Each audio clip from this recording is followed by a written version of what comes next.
What's up, everybody? Today we are back with another video, and today I want to talk about Sasuke and Naruto. Who was really getting their ass beat more? However, first and foremost, go ahead and become part of the family, because if you like content like this, you're right where you need to be.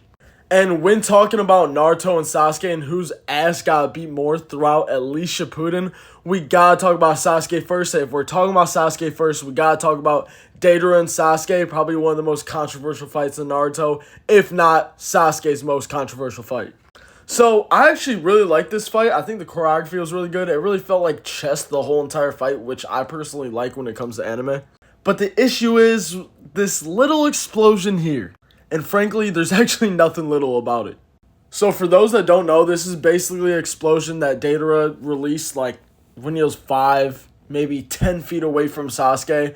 And this explosion like destroys things on a molecular level and anything in its path. This was released when Sasuke was basically completely depleted from chakra, if not completely, very much so, to where he only had a tiny bit left. And yes, this was the legitimate distance away from each other that they were. Yet, in an instant, Sasuke manages to summon this huge snake and teleport to another dimension. Yeah, talk about plot armor. There's no possible reason why this should have even been possible.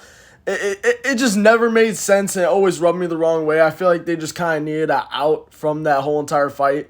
After they wrote a little bit into it, they were just like, man, backed ourselves into a corner, and for the plot, they had to figure something out. However, next for Sasuke is Sasuke and Itachi, and this really does not need an explanation.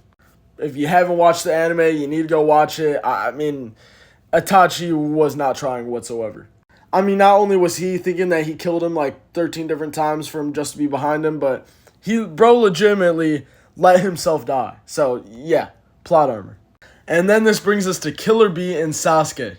And yeah, Sasuke somehow survived that shit. Do I gotta say plot armor? Like, do I gotta keep on saying that? And then it brings us to the most just raw version of Sasuke. This was a great clip. However, the Raikage beat that ass. If it wasn't for carrying and just like the plot armor and how he needed to be there for the plot, Raikage would have just demolished him. And honestly, I personally feel like Raikage should have been able to beat him, but you know, whatever. And when we talk about Naruto, what? We just got Pain?